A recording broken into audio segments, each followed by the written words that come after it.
it gave me a fantasy hangover. I think this book really altered my brain chemistry. So I've been making videos now for about 2 years, and I realised I haven't actually shared a video which was dedicated to all of my favourite books. So these are 11 of my favourite books of all time. They span from horror to fantasy to classics and then thriller. So this is not just set on one genre. I read a wide range of genres, and these are some of my favourite books that I would recommend all the time. I probably talk about them in my videos already, but I wanted to dedicate a video for these books so you can see what my favourite books are. So let's go! The first book that I have to talk about, this is in no particular order as well. I don't think I could really rank any of these too much, so I'm just gonna start by how I've stacked them. And the first one is The Only Good Indians by Stephen Graham Jones. I think this book really altered my brain chemistry. I also had to put this book down. It kind of, yeah, it just did something to me, and I really loved it. So essentially, the book is talking about revenge and nature's revenge. What happens when you kind of do something to nature that you really shouldn't be doing. And we're following a group of friends who kill an elk, and it's not something that they should have done, and the elk comes back to hunt them. So the part that made me want to put this book down was the killing scene. I cried so much and felt so disgusted with that description. I felt so, I'm actually tearing up even thinking about it. The book had such a hold on me, and I really loved everything about this book. It was so emotional. The book had so much depth, especially with the themes that it was discussing, and the overall outcome was just immaculate. I enjoyed this book so much, and I talk about it all the time, recommend it all the time. It's literally a book that made me love Stephen Graham Jones's writing and pick up everything that he writes. So good job. Yeah, this is my favourite book by this author. Next we have a book that I talk about all the time, and that is The October Society Season 1, but I could probably put the whole series in here. This book was incredible. It's a hug. It feels like a hug. It feels like a hug for us weird kids who absolutely adore Halloween and all of the darkness, whilst also being light and fuzzy. The book follows a group of 6 kids who gather around a campfire and tell stories in the eve of Halloween. So they each share a story, and we hear their story that they're telling, as well as jumping back to the group. So we're learning who they are and their character development throughout, whilst also getting short stories too. So yeah, it's told in episodes, so it's kind of set up to be told as a TV show, but in the static between channels. So it's very nostalgic. It has a 90s feel, and it's so cozy. Loved everything about this. There's a doggy in here, and yes, it's just wholesome. Love everything about this series, and I highly recommend picking it up if you're someone who enjoys horror and Halloween and all of the dark stuff, because I really do feel like this whole series kind of gives us a hug. It tells us that we're okay. Like, yeah, it's definitely a love story to the weird kids, and I absolutely adore that for that reason. Next up, we have a book that just recently made it onto my favourites of all time list, and that is My Throat an Open Grave by Tori Bovalino. This book, again, another one that changed my brain chemistry. Loved reading this so much. 5-star book, favorite from 2024, and of course now a favorite of all time. This book is a gothic, creepy, haunting story that is following a girl in a small town, claustrophobic town, that has a creepy legend that there is a Lord of the Wood who comes and steals babies who are left unattended. And Leah, who is our main character, this girl, her brother ends up disappearing and the town say it's her fault. So she is sent off into the woods to retrieve her brother, and she stumbles upon the Lord of the Wood, and the whole story unfolds from there. There's a twist in here that definitely was not expected. I didn't see it coming, and it really hit my heart. The book is kind of talking about subjects that would kind of trigger someone. So if you are someone who has a trigger, please do check out the warnings in here. It is kind of dark. It's a short story, so delving deep into those themes was kind of shocking to me, and how well it was written and delivered. I feel like it is a beautiful story. It's whimsical and flowery, but dark and disturbing too. It mixes those so well, and it is just incredible to read. Really loved everything about this book, and I think that everybody needs to read it. Everybody needs to read it. Next we have a fantasy story, and that is The Assassin's Apprentice by Robin Hobb. I've read the entire 17 book series. It's part of the Elderlings realm, the realm of the Elderlings, that's it. This is the first book, and I have favourites throughout the series, but this is definitely a standout. This book was so high fantasy. Well, it was just incredible. The politics in here, the world. She is a master of writing fantasy. Like, this series, I've been struggling to find a fantasy series that lives up to the realm of the Elderlings literally since I finished it. It gave me a fantasy hangover. It's very addictive, and essentially we're following Fitz, who is a bastard child from the royal family. He was sent away to live with his grandpa. He is raised by the stable hand, and he is trained to be an assassin for the king. So in this world, the royals have some traditional magic. So the Farseer family have these traditional magic, and Fitz has a connection to animals. His animals kind of provide him with some comfort, and Fitz isn't treated the best. He has a really hard life. He's trained obviously to be an assassin for the king, but his trainer wants to kill him, and Fitz is on a journey to survive and fight for his life. And he kind of has to be fighting to save the kingdom too. So Fitz, whilst this book kind of starts with him being an 8-year-old child, and we're following him while he's growing up in this book and learning to be an assassin and what it means to be a Farseer, but often left behind and treated as the lower class. He struggles throughout that aspect, and we kind of, there's 17 books, okay, so we follow Fitz's life right up until he dies. So it is a huge journey that he takes on, and this book is just the beginning. So you kind of feel bad for Fitz.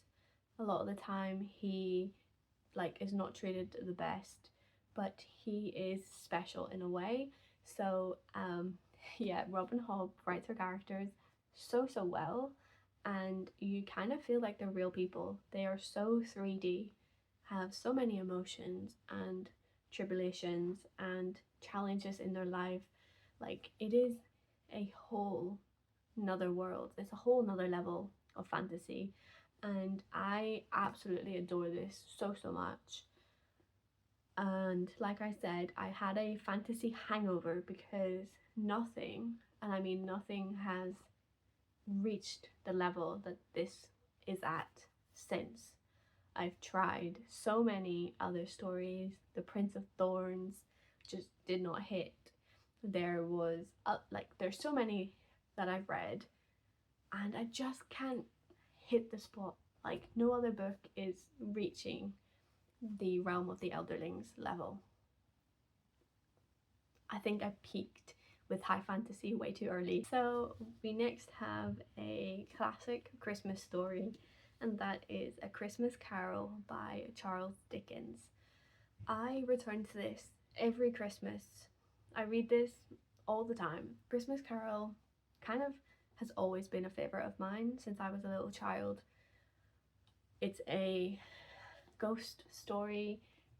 It's very Victorian, obviously, and yeah, I think it's just, for me, I know that Victorian time Christmas is often associated with ghosts and the darkness, and this book sums it up. It's perfect. It's so good to read. I love it. It is such a Christmas classic, and it's one that I read and watch all the time when it comes to the festive season. And I mean, it's not going to change. It's always going to be a favourite book of mine. Next book that I want to talk about is The Haunting of Alejandra by Fee Castro.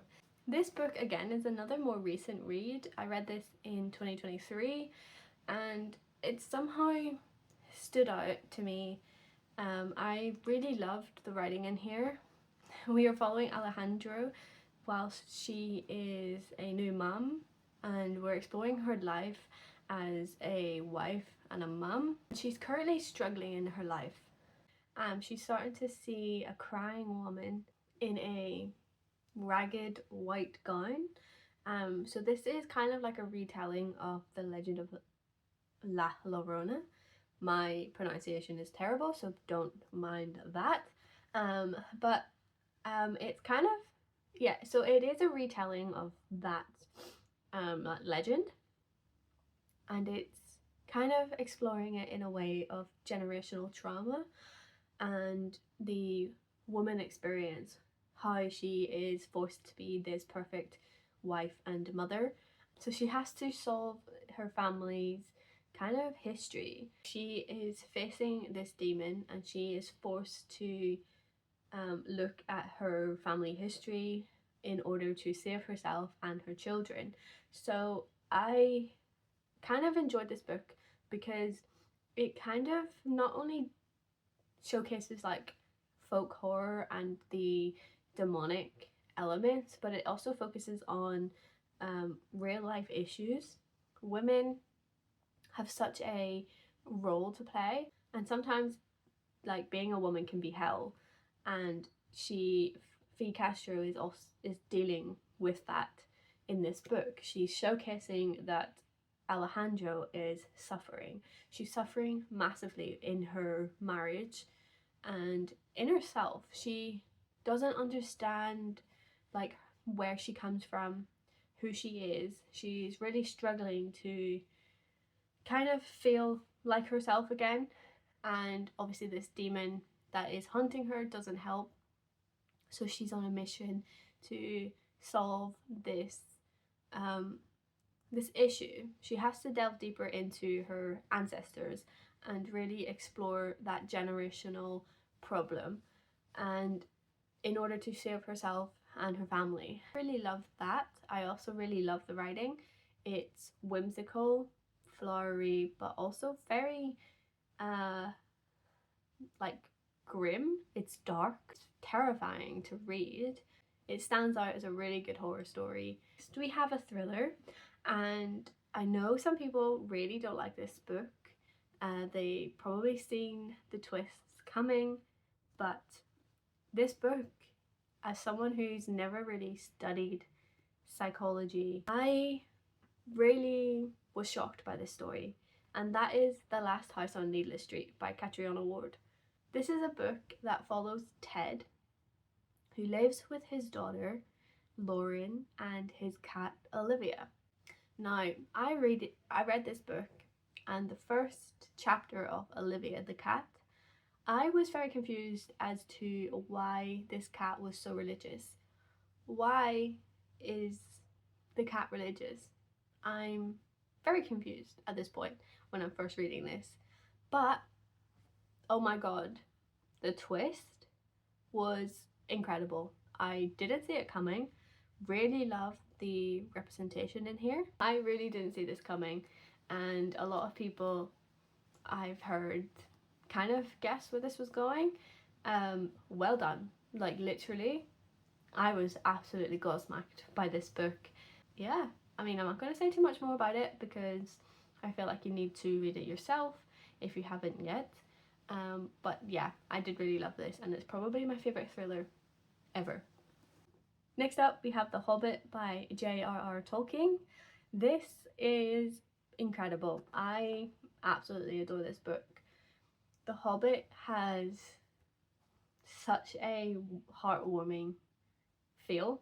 I love the setting, I love the writing, and I love the exploration of this world. This is a prequel to The Lord of the Rings. I did really love reading The Lord of the Rings, but for me, The Hobbit just stands out it as a better story. I feel like the whole story around Bilbo Baggins and his adventure, accompanying the 13 dwarfs on their adventure, I feel like I just love that so much more. And there's a dragon. Yeah, it's just incredible. The descriptions of everything is so good. This book really does stand out there as being a really good fantasy story, and I just loved every second of reading it. And I can't believe I used to say I hated The Lord of the Rings. I feel like as a reader, it's worth reading the books before the movies.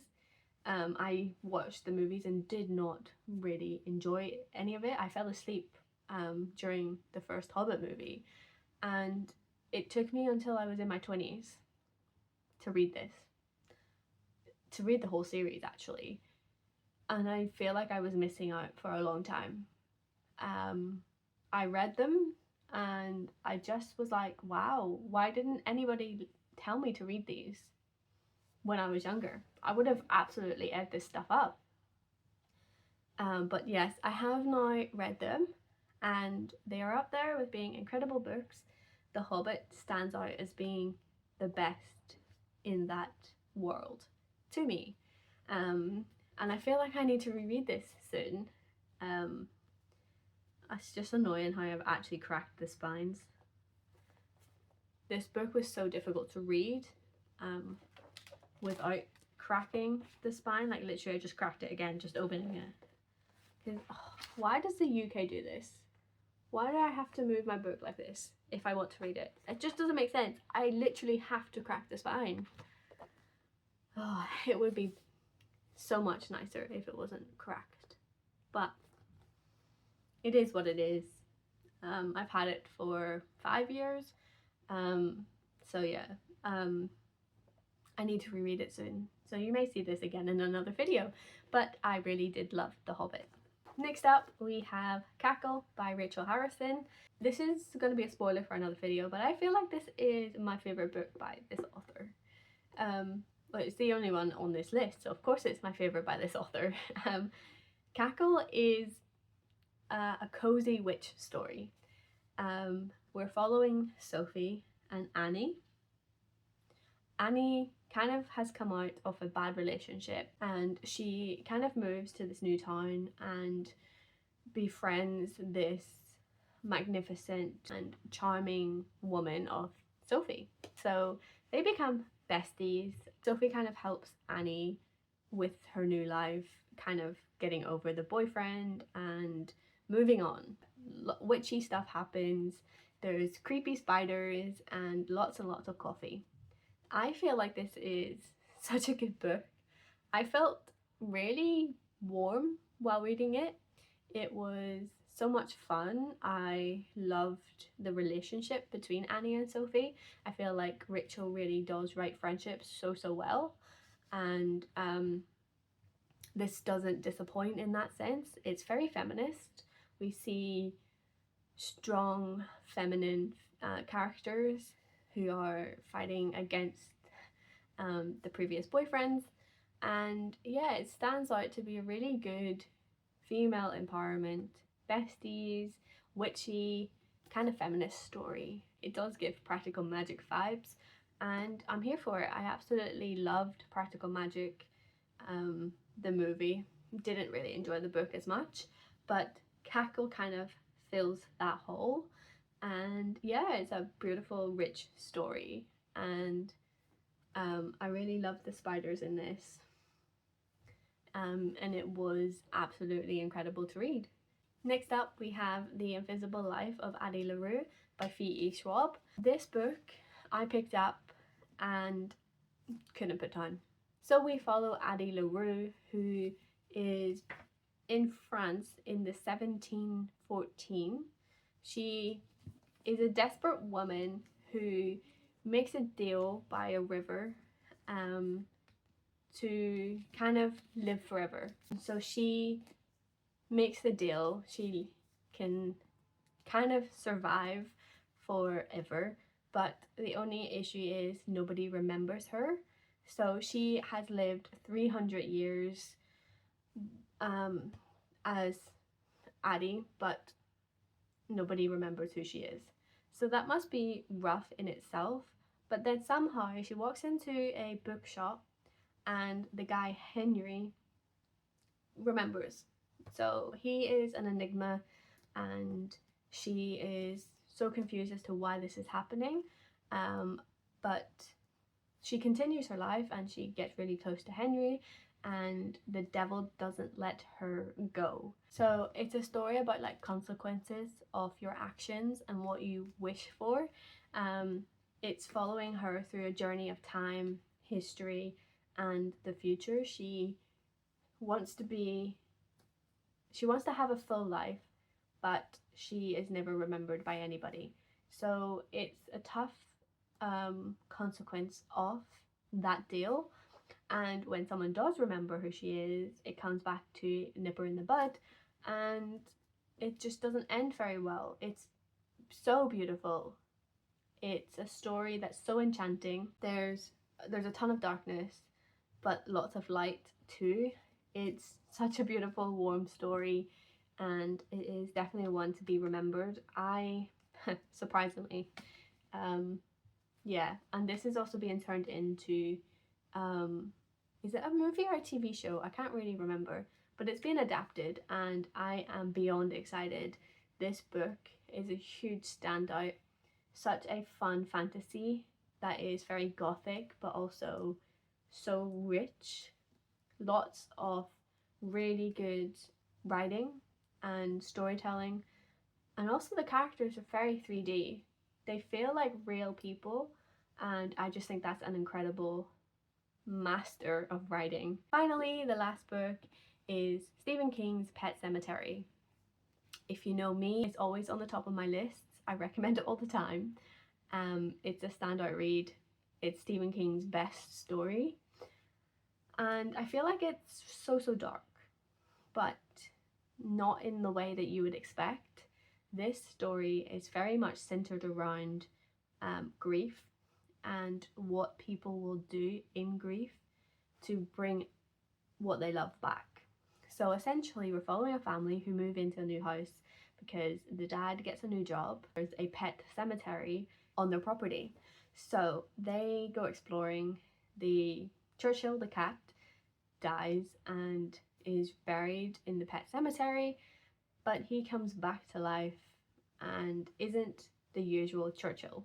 Explores grief, and it's so dark and twisted, and of course it's not Stephen King without some supernatural element, so there is supernatural things in there. The writing is actually really good for Stephen King. I feel like this is the perfect length for this story. And yeah, I mean, it's just so dark and creepy, suspenseful. It's got so much depth, and so much meaning that's why I think it stands out to me. I read this when I was 15, I think, for the first time, and I feel like I could appreciate the writing then, but I didn't really appreciate the messaging until I reread it when I was a bit older. So rereading this when I was 21 really did cement this as being my favourite Stephen King. At this point in my life, I have read 46 of his books, and this one has never fallen off first place. It's just, it stands out as being a different type of story, and it's probably his darkest book. It's centered around humanity and with a little bit of sprinkling in there of supernatural elements. And so that's why it's the darkest story, because it's humans. Humans are the darkest form that you could write about. It's the human experiences, the grief, and like all of that stuff. And he writes that so well. And I think that's why it stands out to me. So there you have it. Those are my favourite books of all time. I hope you have enjoyed watching this. Let me know in a comment what your favourite book of all time is, if you can pick one. But I guess until next time, keep your pages turning and embrace the darkness. Bye!